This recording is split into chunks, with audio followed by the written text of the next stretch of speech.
My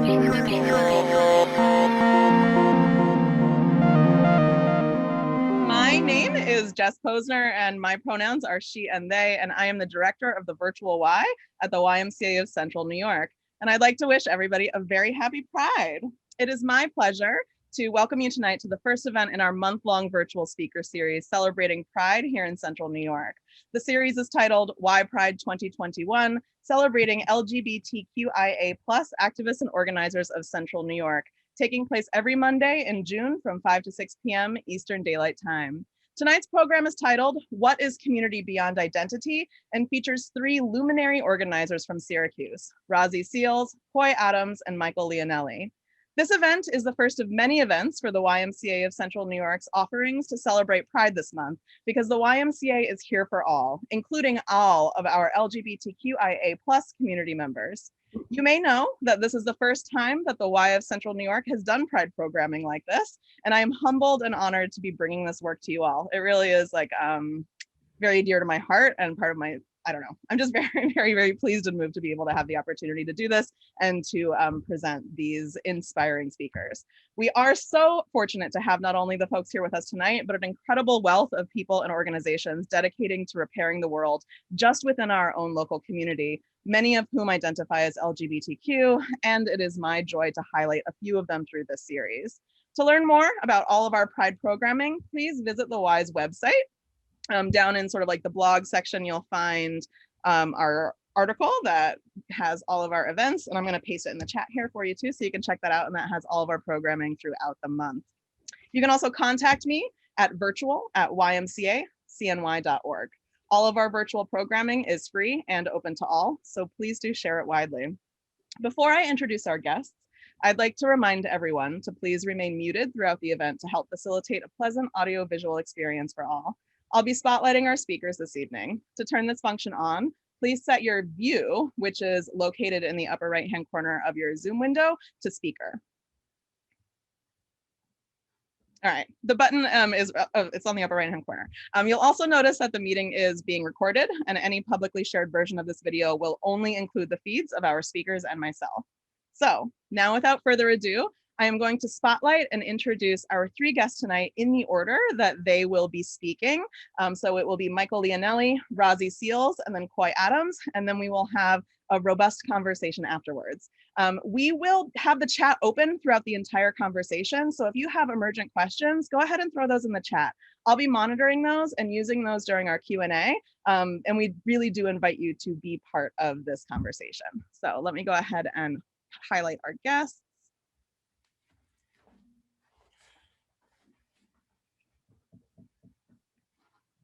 Okay, and then I will sort of like remove the highlight while you're individually speaking, okay? So Michael Leonelli is a financial professional at Equitable Advisors and the owner of Capital Assurance. He is the current board president of CNY Pride, a native of North Syracuse, and a graduate from Cicero North Syracuse High School. We also have Rahzie Seals, who is a Syracuse-based community organizer and activist. Seals founded Black Cuse Pride in 2013 and is active in the local Syracuse Black Lives Matter chapter since 2015. Seals created Black Cuse Pride as a place for QTPOC to be safe and feel included, seen, and heard. Seals co-created Cuse Action Medics, who provide medical aid during protests and rallies. In 2017, Seals became the first openly queer Black person to run for Syracuse City Common Council. Seals currently sits on the Black Equity and Excellence Committee for the Community Foundation, helping Black folks, groups, and organizations find funding for activities, programs, and events. Coy Adams is an experience. Coy's professional background is in the fields of relationship violence prevention and community building and servicing, which is coupled with grassroots organizing for issues impacting our daily lives. Coy's personal philosophy is, quote, "Let our personal issues become political frameworks. Let our politics be guided by love, and let working at love every day inform why we keep going." So without further ado, I present our beautiful panel for the evening, and I'm going to turn it over to Mike. Wonderful. Thank you. So I got into CNY Pride probably 3 years ago now. A lot of it was I came back to Syracuse in 2017 after I moved away, and it was hugely in regards to hearing about the changes that were going on there, and partly because they were charging for it. You know, we I came back. The finance for my own is always boothed at it. I've attended a lot of them, but I got a little discouraged when I heard that there was going to be fees to attend Pride, and I didn't feel like it was right. And I came to one of the meetings, and it all kind of started there. Met Rahzie through some other ruffled feathers along the way, where CNY Pride may have been making a couple missteps along the way. Obviously, some were pretty rough. And that's when we all started working together, and I've loved it ever since then. So this year we've got the digital festival going. It's June 26th. I believe it starts at 7:30 to 9. There's a lot of other events going on before that. We've got the flag raising at noon that day. We've been working pretty hard over the last year since COVID hit on some reorganizing. So CNY Pride's been fully focused for the last, I would say, 2 years now, actually, on kind of rebranding and seeing what the community looks like and what the community needs, and then trying to find a way to better suit what's going on and look like the people that we're trying to serve throughout the time. Since the get-go, I've kind of said that Pride wasn't for me. We take a look at it and we say it's for the kids that don't feel like at home. It's for the family that doesn't want the kids there, not for that family, but to make sure that that family can understand sort of what's different and why it should be a little bit different with each kid that comes out. So we're focusing a lot on doing our programming. Last year, when we worked on that community assessment survey, we focused a lot on mental health. We teamed up with the American Foundation for Suicide Prevention. So our ideal way we're going to keep running this is to, grow the board more, keep more community-based ideas, focus on what the needs are in the community, and then try to find some workshops and way to build things to, better suit the needs that are out there. A lot of that was in conjunction with the two other people at the speakers right now. Coy and Rahzie have been a huge help there. So that would be the summed up version of what's up with CNY Pride. Again, the digital festival is our big focus right now, but beyond that, it's really just rebranding everything, growing the organization to kind of better identify with what the community actually looks like too. Mike, I was wondering, before we pass it over to Rahzie, could you give us an idea of what CNY Pride was like before you got involved? Like, what did I know Rahzie's got things to say about this, but in terms of like what the festival was like where was it? Like, when did it happen? Just so that folks that maybe are new to the area or aren't as familiar with like all of the things that went down in the last couple of years, because I'll give a little bit of context for folks. So I know that our speakers will get into it. But essentially, like through the partnership of our speakers today, there was a major change that happened, which was Juneteenth was moved from being on the same day as Pride. Let me actually just spotlight myself for a second while I'm speaking here. When was this? 2 years ago, Rahzie? Was it 2 years that it got moved? Last year? It was the event before last year. Okay, yeah. So the event before last year. So 2018, maybe. Okay.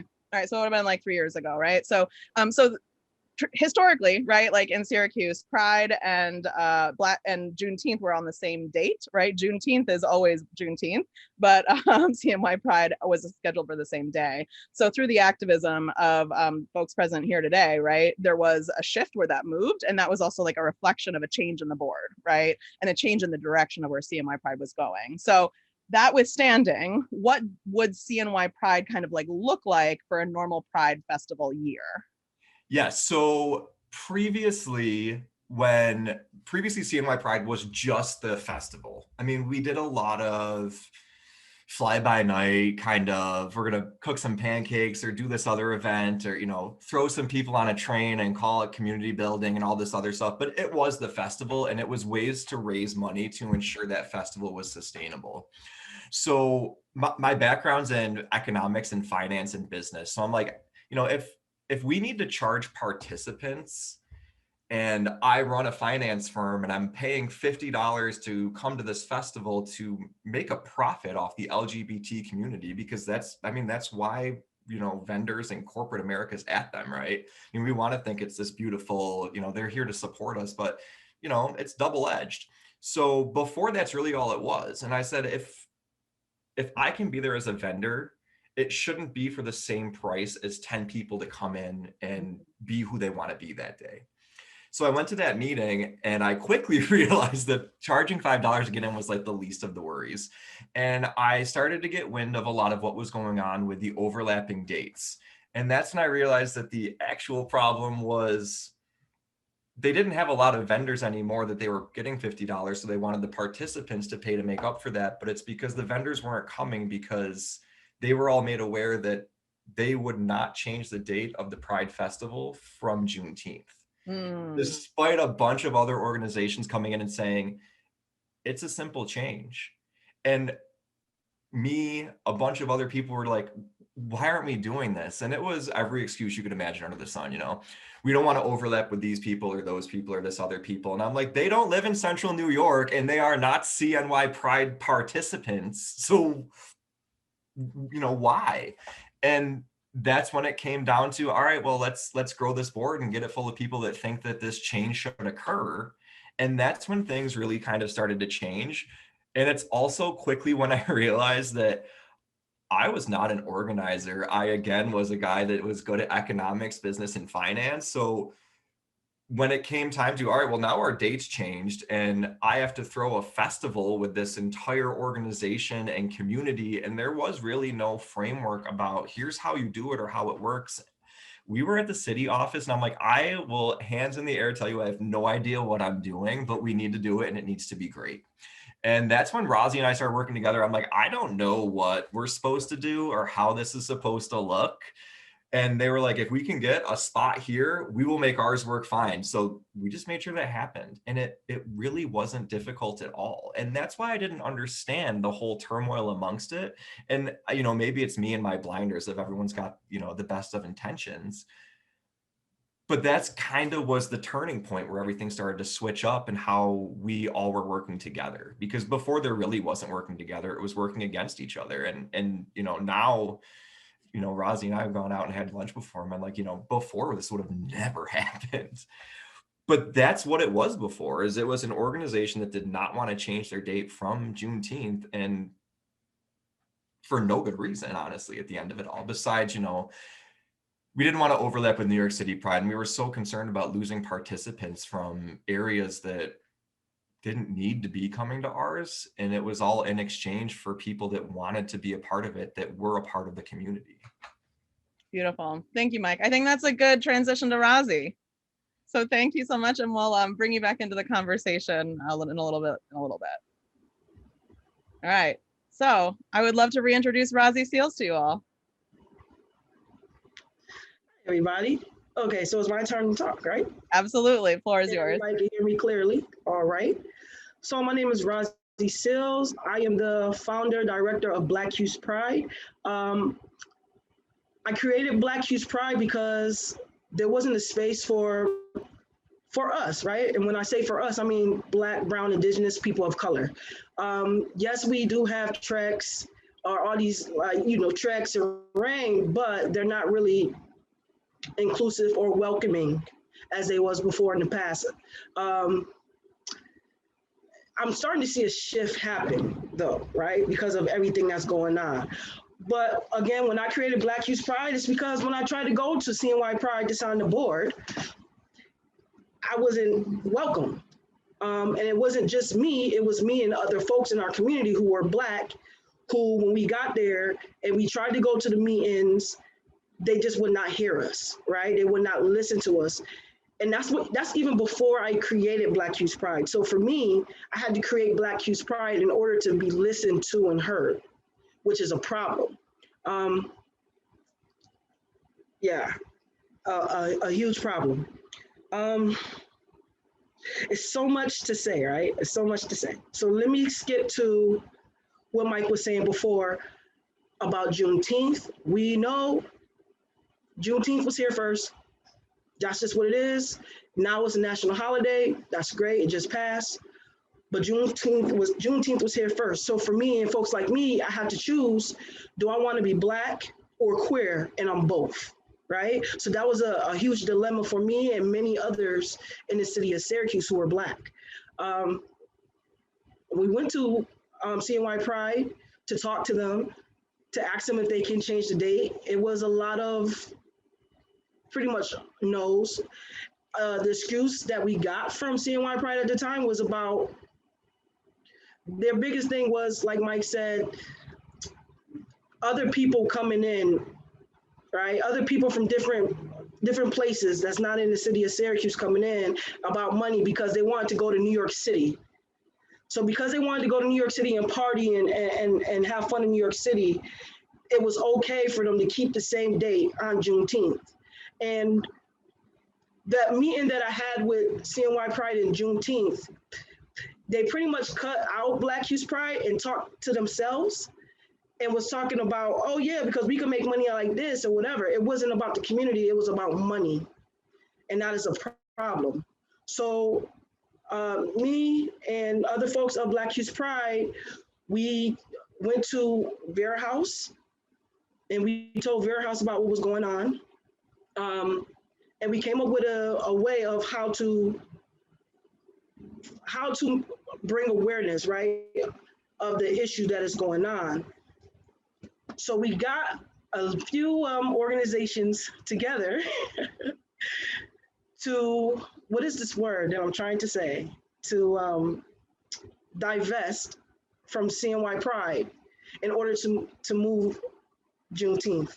I mean, not Juneteenth, CNY Pride off of Juneteenth, which we were able to do, but it did come with a lot of drama. I'm gonna say it like that. It came with a lot of drama, a lot of pushback from the older presidents and some of the older board. And when we talk about the CNY Pride board, at that time, we have to be clear, the CNY Pride board is majority white, cis white, you know, and that's a problem because there was no diversity on that board at all. So, yeah. Because I know we're going to have a conversation a little bit more, so we can go back and forth a little bit better. But yeah, what else can I say about Black Hues Pride? So now that we're not having Pride on Juneteenth, that's great for us. Because for the first time in 2019, Black Hues Pride was able to march in the Juneteenth in our festival.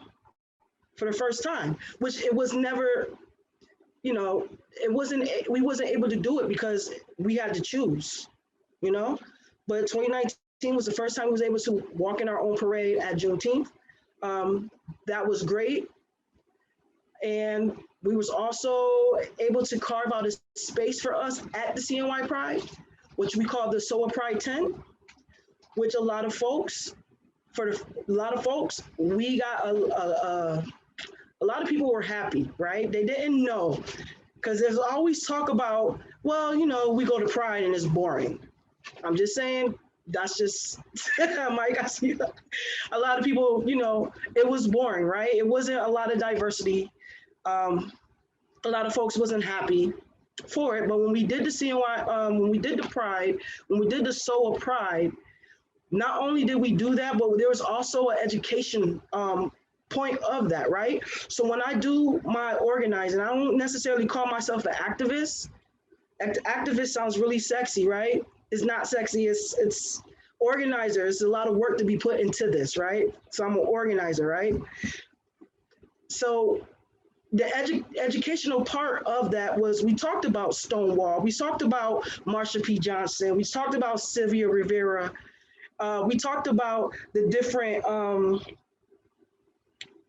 like some of the other movements and riots that came from that, right? Like the 1966 Compton cafeteria riots, right? Or STAR that was created by Marsha P. Johnson and Sylvia Rivera, or the Salsa Soul Sisters, right? So there's a lot of different information that folks were able to learn when they came to Pride. So I think that's one thing I'm excited about, to always have like the educational aspect of it, which is great. And that's something that you haven't seen at Pride before, right? And also during this pandemic, Black Hues Pride, as you know, just as a regular person, I know we all went through something. I know it was hard during the pandemic for us to, you know, be at home, some of us alone, some of us going through our own things. Like for me, myself, I lost my father. My father passed away during this pandemic, and then you have to be home and you can't really be in community. So when I reached out to Mike, I said, what are we doing for the community? Mike, especially CNY Pride, because for me, CNY Pride is only a party, but we have a lot of people in our community who need things, who need housing, who need medical attention, who mental health is a very big thing that we need to talk about in our community. So I went to CNY Pride, went to Mike, went to Court. What are we going to do for our community? How can we give back, right? And that's how we created the survey that Coy is going to be talking about. So I don't know what else to say right now, but I think that's like a leeway to Coy. All right, that sounds good. I'm going to come back to you, though, and ask you to plug the Soul of Pride Cookout. And just so we remember to come back to that, I'm going to plug the GoFundMe link into the chat so people can have that as a bookmark. So thank you for that transition, Rahzie. Let's go ahead over and transition over to Coy. The stage is yours, Coy. So just thumbs up amongst the speakers. Can you hear me? Is that way I know other people can? Okay. Almost forgot to put my gamer headset down. So hello, everyone. Back in the 80s or so, a immune disorder started popping up amongst primarily queer identified men who partnered with men, and the government labeled it GRID, gay-related immune disorder. Almost as if it was an inevitability. It then got transferred to the name of HIV/AIDS, HIV, human immunodeficiency virus, AIDS, autoimmune deficiency syndrome.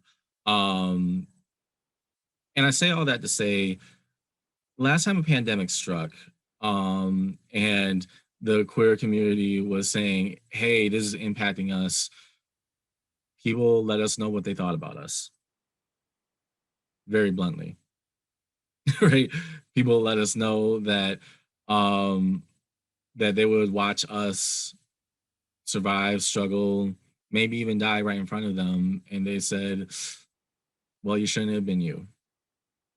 And I hate to start it off on a somber note like that, but 2020 and particularly the issues that surrounded the coronavirus, even up to today, have long-lasting impacts that we may not have even thought about yet because we're still not out of it.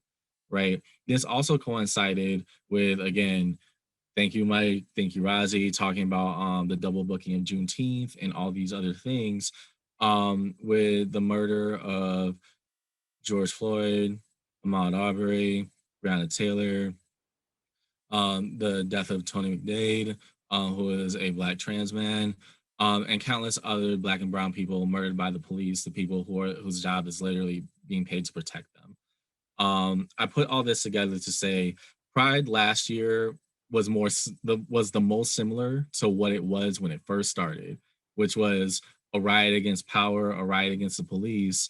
We had a march last year to honor Black, queer, and trans lives, those who have passed and became ancestors, and those who are still among us, still fighting for the living, right?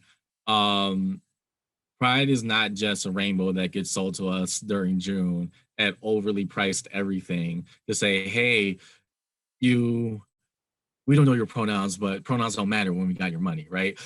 that is not what Pride is about. And I think for, the improvements that I've seen working with Rahzie, working with Mike, working with others, and seeing and asking, what do we want this community to be? And in order to understand where we want to go, we also have to know where we've been, right? The idea that it is okay to double book Juneteenth and Pride. I am a mixed Black, Asian, queer person, but predominantly if people just saw me on the street, they would say I'm a really tall Black dude. I am all these things, but I am not an X-Man. I don't have teleportation powers just yet, but when I do, you're going to see me. I cannot be at both events at once. That is the laws of physics until I get superpowers. But until that moment happens, this is a struggle that many people had to go through, right? And this is even more compounded when issues that impact everybody often end up impacting marginalized people more, right? We predicted that at the beginning of the pandemic, right? I remember being in that large conversation with Rahzie and Mike and being like, okay, well, people throwing up their hands. A lot of people are just claiming that this thing don't exist, right? Many of the people claiming that it don't exist could not pass high school biology even to save their life. So what do we do, right? Because sitting here and doing nothing, we remember what happened last time. Sad to say, but we remember what happened during the last pandemic when people sat around, did nothing, and then said it was a certain community's problem and not theirs.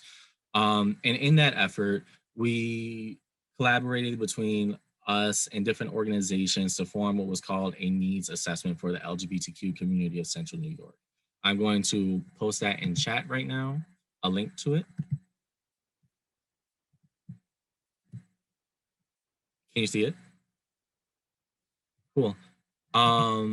And again, it really, I'm so glad that, you know, I was got a sociology degree in college and that I'm able to put that to use even outside of work, because we were like, the oftentimes what you'll find in the health field is that we don't know how to serve LGBTQ people because the data finds that they don't exist for some odd reason, right? We can go to a hospital, but you may not find us, right? And that has to do with just the ways that they collect data. So we're like, okay, we're queer people, we talk to queer people, we know queer people.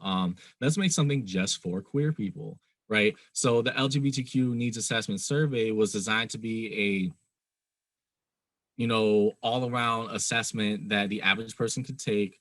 I made sure that, you know, we're all as compliant as possible with, you know, our collaboration efforts, because we're not trying to disclose people's information. We're not trying to sell it for big bucks. That's extortionary. We don't do that during Pride, even though the corporations try to do it to us, right?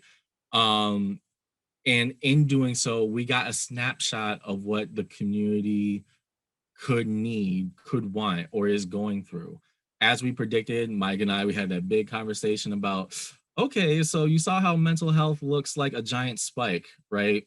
It's just a giant spike in every wrong direction, right? This was a compounding of a lot of different issues. And surprise, surprise, we have everybody from every walk of life, because anybody could be queer, right? So we look at this data, and you know what? We may not be, you know, big wigs in office that control a lot of money or things like that. But I know for one thing, we got numbers, right? If we got numbers, we got arguments. What one thing you'll find from me, besides saying inspirational quotes and like epitaphs all the time, is that when I argue, I'm very dry and very to the point. And the reason being is because sometimes we have to be.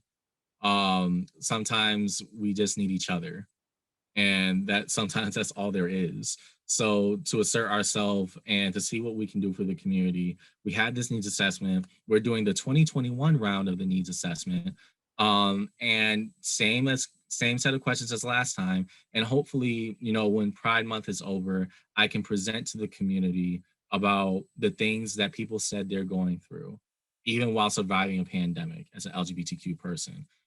Jess, if you don't mind, I'm going to do a mini screen share. Okay.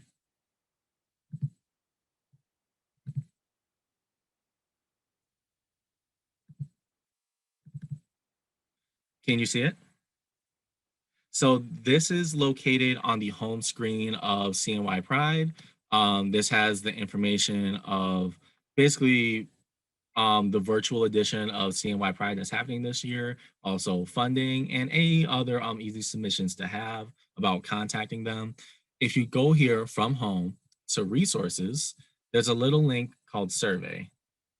Click it. You will be brought directly to the survey. And it's very easy and simple. I'm the one who's going to be doing the data sifting and things like that with my love of Microsoft Excel. Oh gosh. But we're going to be taking all your answers, putting them together and say, this is what you told us. Now here's how we're going to try to help you. So we want to encourage people, you know, even if they're a little bit wary or they had things that they're going through, take the survey, right? Be counted, be accounted for, and hopefully we're going to try to help to the best of our ability with the things that we know how to do. Was I over time, Jess? No, you're doing great, Koi. Okay. Thank you. Just one more thing. So with everything that's going on, I think the best thing for us, and I know this was the quote that, I talked to Jess about, this year is a year of rebuilding, right? And we had to think about, okay, we're going through massive trauma. We're like trying to just live our best lives. What is community beyond identity? And what is identity beyond shared collective trauma? Right. That kind of like, okay, so and that kind of became somewhat of the title of the event today, right? Is that we are in a very interesting place as LGBTQ people who both have rights and have people who are trying to take them away from us literally every second that we breathe, right? I think if we're gonna build, let's build right. And let's build with each other. And that's it for me for now. Yeah, thanks for that closing, but I'm also going to use it as a transition. So I'm going to invite everyone back into our little family square here.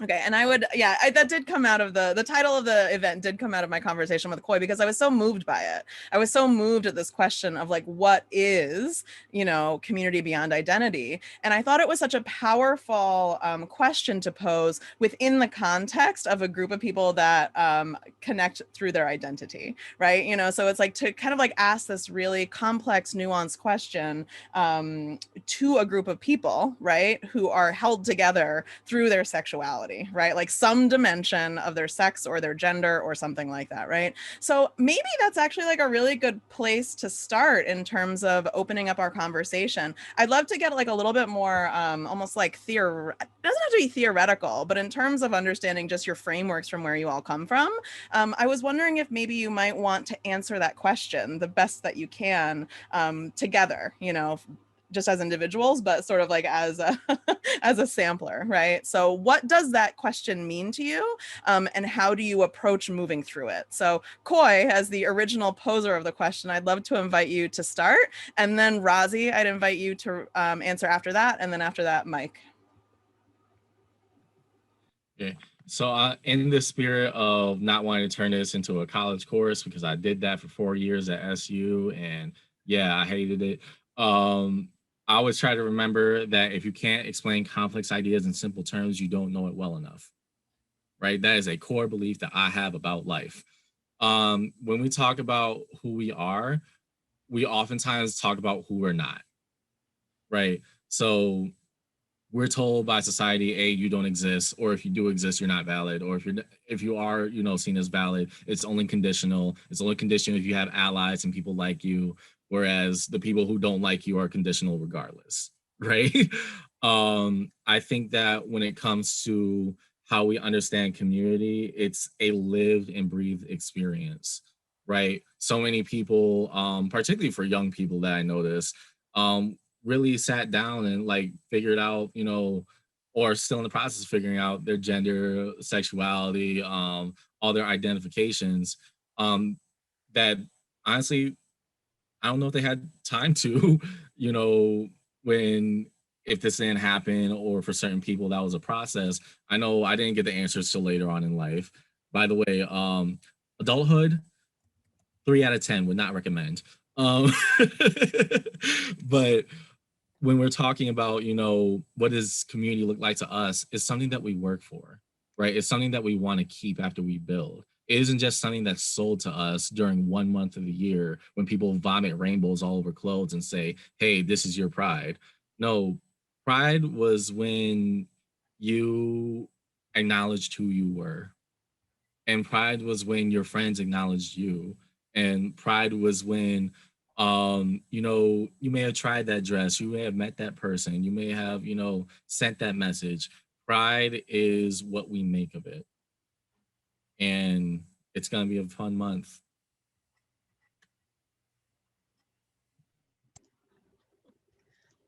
Well, Koi, you done said everything. Pretty much.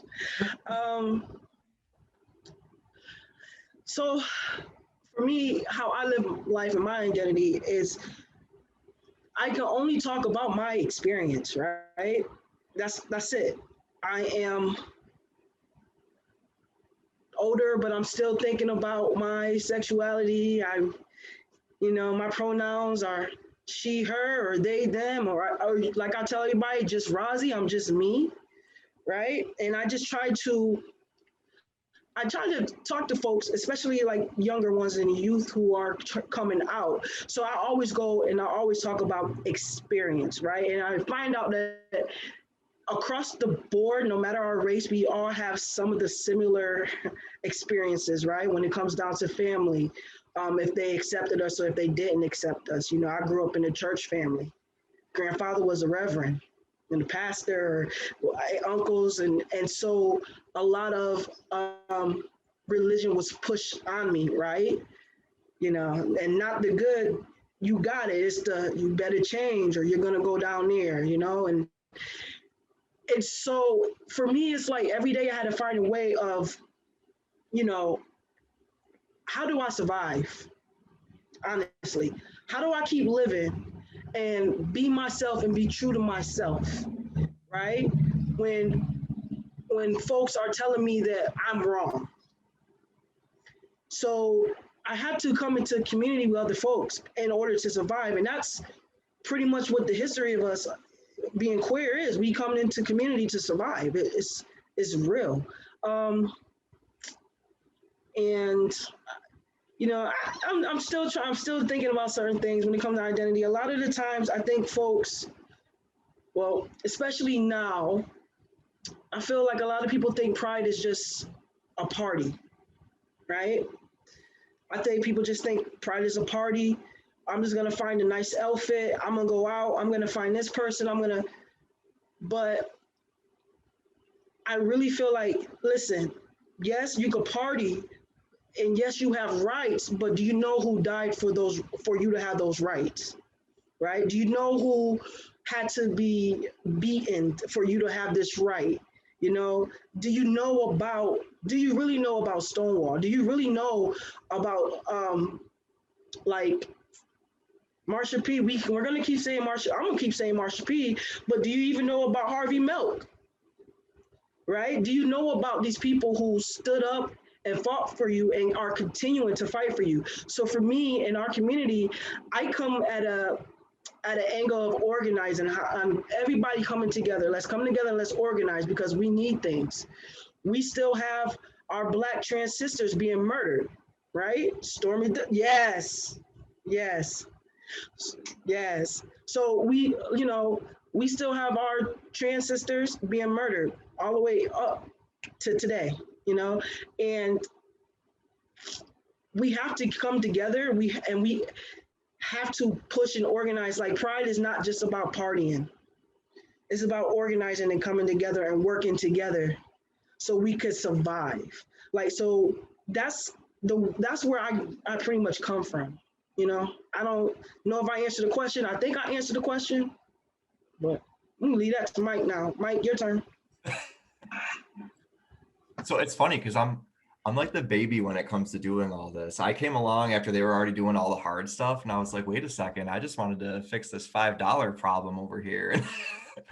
But I honestly, like, thinking of pride and what that really means at the end of the day, I think last year was it, right? Like, it's awesome to have the festival. I cracked jokes when I went to that meeting. They complained about the $5, being like, I wouldn't even pay $5 to come here. I paid the $50 to make money off it and set at a booth instead because it was boring.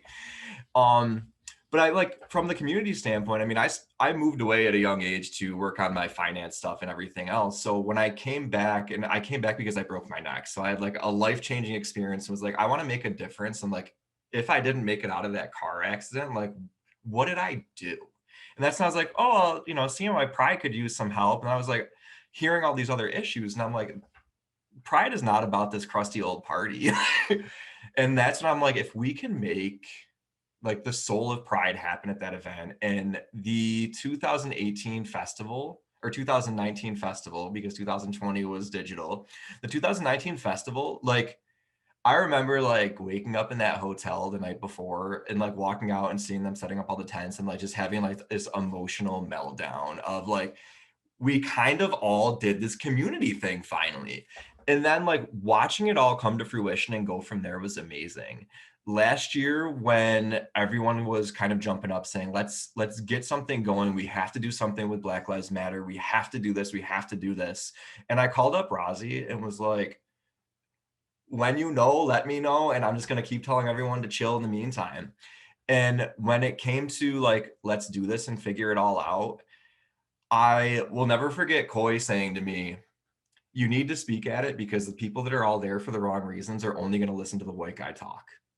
And that's now I was like, wait a second, like now it makes sense. So like when we talk about community, I never, like I was so professionally focused for the longest time that until probably like the last 2 years was it like, wait a second, like there's all this other stuff I could be doing that should be being done. And why wasn't I before? And it's because it was easy. I didn't have to, you know, and like I talk about seeing my pride and I say, it's not for me. Like I didn't have to have it. I didn't have to worry about it. But that's why it's easier for people like myself to stand up and do something different. Yeah, thanks, Mike. And thank you so much for sharing your thoughts, Rahzie and Coy. You know, it really does create a beautiful offering in terms of thinking about the complexities and the motivations and the inspiration for the work that we do. And I also just want to highlight that, Mike, I think that what you are doing is being an ally within the community, right? You know, because Coy's right, right? You know, that sometimes, unfortunately, right, you need to be able to have these allies that are more privileged within our communities to be able to speak to other folks that are unwilling to listen because of their bigotries, right? You know, no community is without them, right? So I just want to like personally thank all three of you for the work that you've done, because I remember that pride. I remember going to each pride kind of being like, I guess I gotta show up because like I should. And I was the person that would always, like, I'm the person that like is like, I'm gonna make this pride a march. So year after year, I'd be the one like with the protest sign, you know, one was for open borders, one was for Kimbella Rose, right? Like I was like just me and myself, you know, doing that. And I remember walking into Pride in 2019 with a sign that said open heart, open borders. And I walked in and I was like, this feels like spirit is here, right? You know, it feels like there is spirit, like people want to be here. And I knew it was because of Soul of Pride, you know? And so I just wanted to say that like, it is so beautiful. And the thing that I also want to acknowledge, and I'm going to pull you back in here, Rahzie, is that Rahzie saying that Pride is not a party is not because they do not understand how to party. Black Cuse Pride began as a party, right? And this is also something that I speak to as a party organizer, right? So, you know, as someone that understands what organizing on a political level means, that also understands what organizing a sickening party is, right? You know, there's real power in that. So I wanted to know if you could speak a little bit to the origins of Black Cuse Pride and how you were able to leverage, right, your understanding of how to throw a joyous party into political action and change. Oh, love Black joy. So, you know, Black Cuse Pride started as a from the bottom entertainment. I'm not gonna lie, it was from the bottom entertainment. Because we wanted to create a space where we could go and we could have fun. A lot of folks in our community, or me and Corey's community, Black community, we wasn't necessarily too happy with Trex or Rain or whoever else is out there, right? And I used to go around and get somebody's, yo, you got a house I could borrow? We're gonna go ahead. I'm gonna go with my speakers, because if you know me, I got speakers, right? Speakers and a laptop. We're gonna go to this house. We're gonna party. We're gonna be in community, however we have to be in community, right? And then it got to like, instead of parties, I'm gonna go get venues. And I started to create these different events. And as I was creating these different events, I started to realize like, yo, it's more than just a party. Because then you start to get to know different people. You start to get to know the issues and what's going on. You know what I'm saying? You start to really like listen and talk to them. It's like, yeah, I'm here to party to escape. Well, what are you escaping? Well, I'm homeless. I don't have no place to go. Or I have to do sex work, which sex work is work, right? Or I have these different issues, or I'm just having a tough time with my family accepting me. So you start, these parties started as like, yeah, we're having a party. But when you start to really get to know people in your community and you start to realize there's other issues. There's other things that are going on with people, because a lot of times when we go to parties, we go to escape because did you have that argument with that person at work, your coworker, that she got smart at the mouth and you was like, but I need my job. And at Friday, you was out clocking out at 5:01 when you thought when you supposed to clock out at 5:30. You said, I'm gonna clock out early because you had to go home because you know you was gonna go to a party later to get away and to escape, right? And I'm Coy, you know I'm telling the truth. So, so it's just for me, it's just like, yeah, Pride is more than just a party, you know, because I remember the day that gay marriage was legalized, you know, and I remember I was happy for that, but I also know and recognize as an organizer, right, that people had to fight for that, right? I also recognize the fact that people had to fight for our rights, right? For real, like literally fight for our rights. Like even up to today, we got the Equality Act that is trying to get passed into the Senate. It's a lot of different things that's going on. We have folks in different states. I think, what is it, like Montana or someplace out there where they're what is it, conversion therapy, or that is still legal. Like it's certain things that we all have to fight for, not just in New York, even though this is home, but I'm talking about nationwide, right? So just as an organizer, like it's just certain things that we have to do to continue to survive, to continue to be in community, to continue to be, for us to have our rights, right? In order to party and to do whatever it is that we want to do. I don't know if I answered the question or not. You did a great job. Coy, did you want to speak to that at all? Cookout. Yeah. All right. All right. So this kind of feeds into two things. So we had a question from one of our audience members to ask how the community members can get involved in the Black Cuse Pride movement. Okay, which I think is a great opportunity to answer it with your event. And then I will also repost the link to the GoFundMe so that folks can contribute to that no matter who you are, especially if you're white. Yes. So June 26th, we will be at Comfort Tyler Park, which is, what was it, 1212 East Colvin Street, Comfort Tyler Park. We're gonna have a community cookout, and it's gonna be fun because I know how to party. I know how to throw parties or whatever, but it's going to be free food. We're gonna have different organizations there for folks. Different resources, you know, because a lot of folks don't know about some of these resources or organizations that are going to be there. And we wanted to make sure that folks knew about what was going on. So if you wanted to be a volunteer, you can inbox Black Cuse Pride on Facebook, or you can send me an email at blackcusepride@gmail.com to volunteer. But again, it's gonna be free food. We're gonna have a DJ. We have Sparkle Royale, who is setting up the entertainment for the day. It's from 12 p.m. to 4 p.m. It's going to be fun. So, you know, bring your family. Oh, go ahead. Yes. And we're trying to make it as health, safety, and COVID compliant as possible. Big emphasis. Yes. This is not an event where it's like, oh, we're going to party and lie about everything that we're doing. So that, no, like Rahzie and I have been through some very tumultuous things, and we're happen. Yes. Yeah, so like when you first come in, we're trying to have everybody coming through the one entrance. You will be getting temps. We will be taking temps. There will be hand sanitizer all around. We're asking folks, if you are unvaccinated, to wear your mask. We're really trying to follow the CDC guidelines.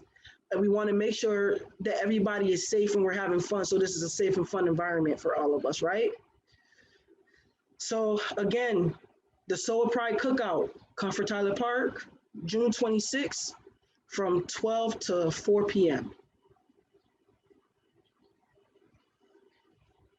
Amazing. Thank you so much. And again, I'm going to push this GoFundMe campaign. So if you would like to support Black Cuse Pride, if you would like to support the queer community of Syracuse, if you would like to support the Black community of Syracuse, please contribute to this GoFundMe campaign, and please share it out on social media as well, because every share raises awareness and also dollars to be able to fund this experience, which is currently being funded out of pocket by our organizers. Is that still accurate?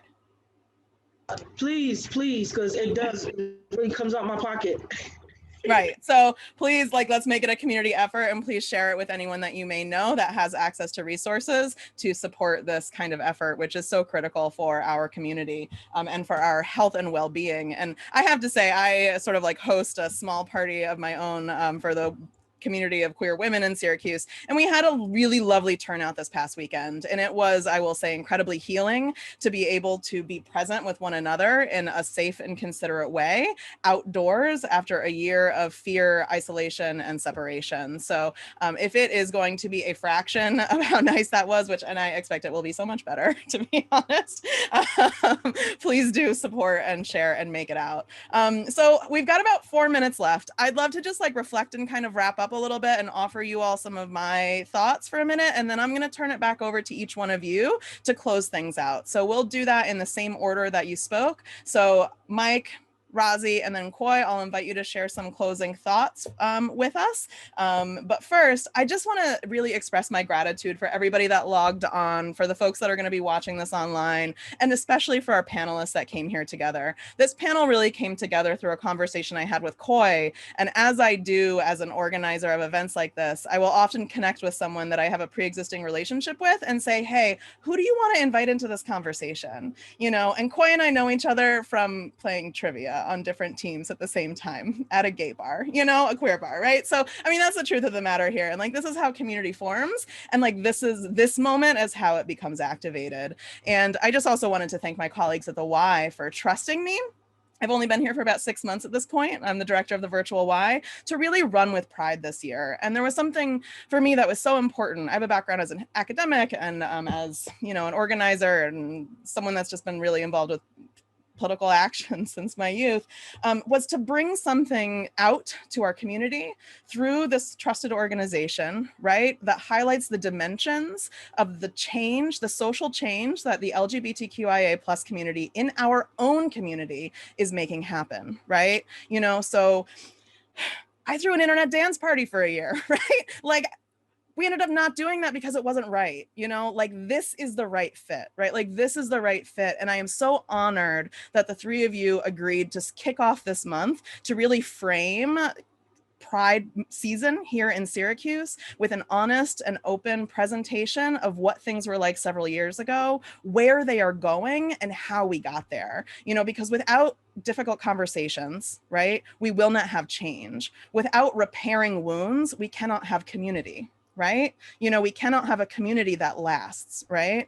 So I just wanted to thank each one of you and all three of you as a unit. That's a strange word to use, but as a micro community of organizers who are working together to really repair, right, some of the damage that has been done here towards a more inclusive, just, right, experience for all of us, not just on one weekend of the year, right? But also as a community that can last, as Rahzie said. So what I would love to do is in the order, with that being said, I was very passionate.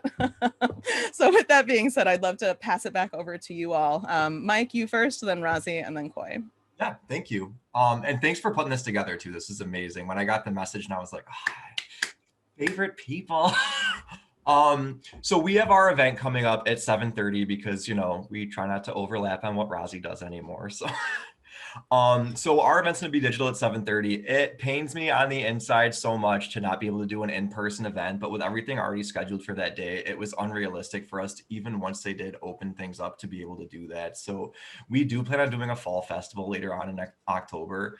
I will definitely be at the Soul of Pride, so let me know what you need me to do, Rahzie. I've never driven around a panel van full of gasoline and parked outside the mayor's office before. That was a first for me last year, and I loved every second of it with their generators and all that. But, it's just I think of the last year, and the biggest difference I made was with the two people sitting in here with me. So I am so stoked to keep this going and keep everything rolling the way it has been. Thanks so much, Mike. Rahzie?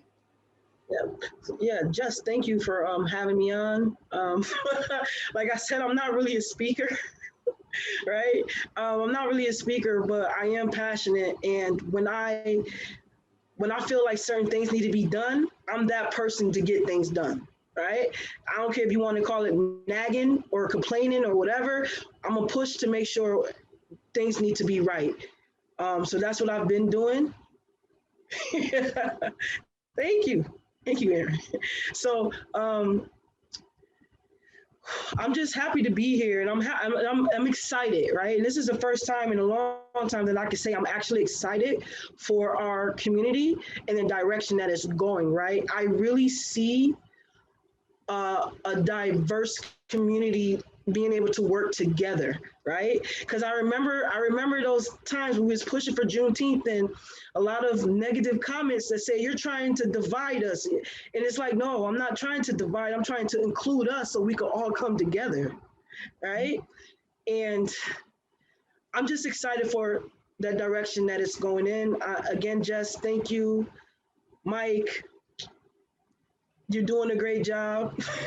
I like you as the president of CNY Pride. I got 14 months left. Coy, me and Coy, we've been doing a lot of stuff together for years now. We do a lot of organizing, not just on Black Hues Pride, but in Black Lives Matter, Syracuse, and other stuff. So I'm just happy to continue to go forward. And I can't wait to usher in a new generation of organizers for Black Hues Pride. And I say organizers and not activists and not people who just want to party, right? So I'm excited for this. I'm excited for what's to come. Thanks so much, Rahzie. That leaves me. Mm-hmm. I'll end the way I started, with the quote that I sent in the bio. Yeah, beautiful. Let our personal issues become political frameworks. Let our politics be guided by love. And let working at love every day inform why we keep on going. All right, thank you so much, Coy, and thank you, everybody. With that, I'm going to wish you good night. Be on the lookout for a follow-up with all the information about the cookout and also other information about upcoming events. So thank you so much, everybody. Have a beautiful evening and happy Pride.